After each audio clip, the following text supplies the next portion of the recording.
There is a small museum with a lot of history and artifacts about the establishment of the San Fernando Valley. This hidden place is waiting to be discovered, and it's in your own neighborhood. The oldest standing adobe structure in the San Fernando Valley was once home to one of the area's most prominent families. The Andres Pico Adobe is located just off Seplveda Blvd in Mission Hills. The museum is open Sundays and Mondays with special programs and events throughout the year. Few residents know about the history of the San Fernando Valley. That may be due to the fact that there are few physical remnants of that history. As such, the Andres Pico Adobe is a priceless treasure. It is one of the few remnants of the early history of Los Angeles where you can see the home and personal items of the people who pioneered the city more than 200 years ago. Spain claimed the valley when the Portola expedition passed through the area in 1769. Spain established the mission chain through California and offered land grants to the well-connected. The adobe is nicely restored, and the folks from the San Fernando Valley Historical Society provide informative tours of the adobe, museum, and the interesting history of the LA area. Some of the other stuff in here, we actually have an operating spinning wheel that Catalina would have used to create thread. And then this is a weasel, in which case it basically binds up the thread before you put it on a loom. One of the things about this is that when it gets full, it actually pops, which is where the old song, or the title of the song comes from, "Pop Goes the Weasel."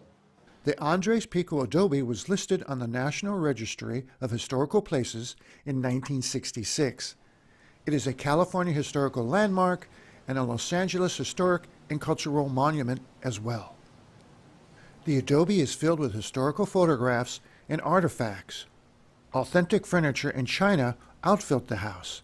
There are three main areas to the house: the main living area, the dining room, and the bedrooms upstairs.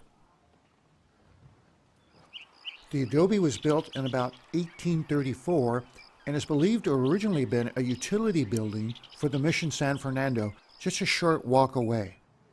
Andres Pico was a 35-year-old rancher, Mexican general, and his brother Pio Pico was the last Mexican governor of California and builder of the Pico House near Overo Street. Andres Pico owned the adobe building, which was located in the mission's orchard and was surrounded by vineyards.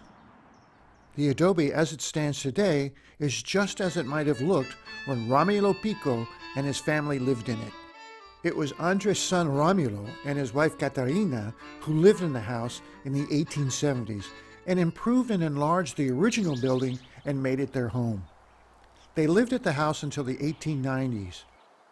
Thereafter, the adobe was rented and sold several times, leaving the building abandoned and in disrepair. Treasure hunters began to dig into the walls based on legends of jars filled with gold and silver found there in the Spanish days. They also dug searching for a mysterious tunnel that supposedly linked the house to the mission. Dr. Mark Harrington, curator of the Southwest Indian Museum and an archaeologist, bought the house and restored the building in the 1930s. He and his wife began a painstaking and authentic restoration, adding to the adobe and living there until the mid-1940s. The original house was about 45 feet long. The foundation was made up of river stones. The adobe walls were repaired with bricks made from soil on the property. The wooden joists, rafters, and the wooden plates they rested on, and the ridge poles were replaced with heavy beams. By 1965, the house was set to be demolished. The Los Angeles City Department of Recreation and Parks purchased the building and manages the building today. Today, the house is home to the San Fernando Historical Society. Outside the adobe is the recently restored Lankershim Reading Room, originally a part of the Lankershim Ranch. You can imagine if we put up all the blinds in here, just how bright of natural light that you'd have in this room. But then when we moved it back over here in the 1980s and settled it down in here, this was actually on the Lankershim Ranch down in where the Studio City is now. Isaac Lankershim and Isaac Van Nuys once owned the southern half of the San Fernando Valley where they dry farmed. The Van Nuys and Lankershim lands, and again, here's Roscoe Boulevard, right across the top here, right across the full length of the valley. The grounds also contain a tribute to the local railroad industry which connected Los Angeles to the rest of the county and the state. There is also a display of farm equipment which would have been found on the grounds in the 1880s. The Adobe complex is not large, but a docent tour can take an hour or more to complete. If you have an interest in local history, this is a great place to visit. If you are one of the 3 million people living in the valley and wondered what was there before it became a massive suburb, come and visit the Pico Adobe and discover what came before. You will not be disappointed.